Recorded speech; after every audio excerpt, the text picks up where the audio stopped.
Thank you very much. I'm here today to update the American people on the incredible progress that has been made in the last 4 weeks since my inauguration. We have made incredible progress.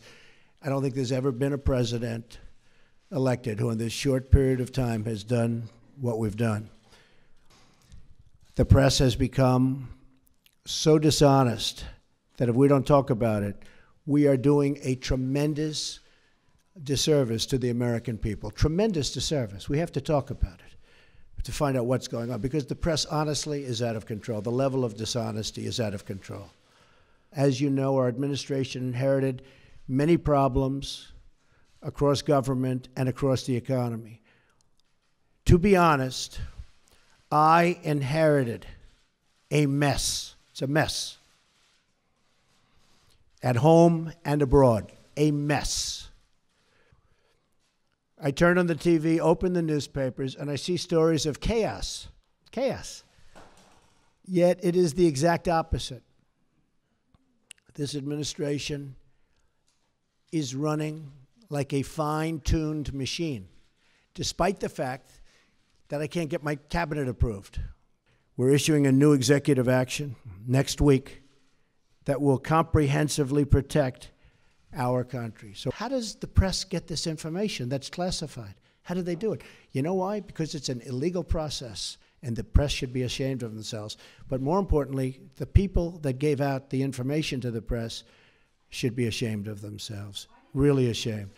I don't mind bad stories.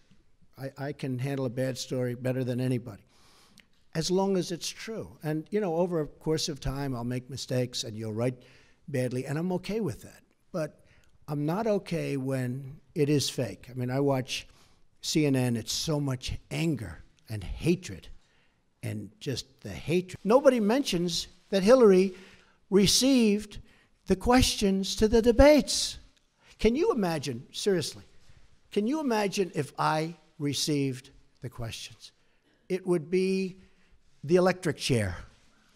And probably Putin said, you know, he's sitting behind his desk and he's saying, you know, I see what's going on in the United States. They follow it closely. It's going to be impossible for President Trump to ever get along with Russia because of all the pressure he's got with this fake story, okay?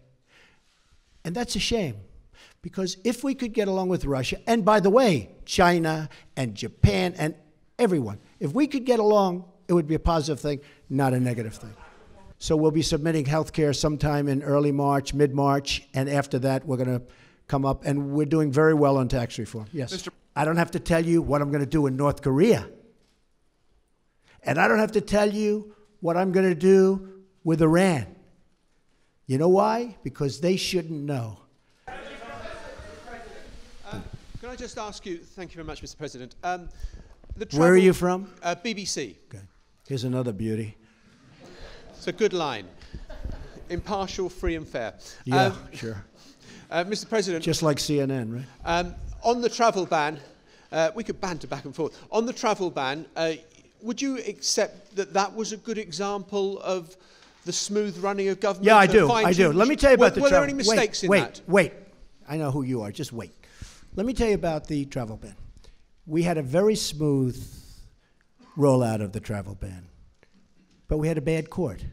Got a bad decision to this. Well, when you say the inner cities, are you gonna include the CBC, Mr. President, in your conversations with your urban agenda, your inner city agenda, as well as? Am I going to include? Are you going to include the Congressional Black Caucus and the Congressional? Well, Hispanic I would. Caucus, I tell you what. Do you want to set up the meeting? Do you want to set up the meeting? No. Are they friends of yours? I'm just a reporter. No, set up the meeting. I know some of them, but I'm sure. Let's go set up a meeting. We lived in a divided nation. And I am going to try. I will do everything within my power to fix that. I want to thank everybody very much. It's a great honor to be with you. Thank you.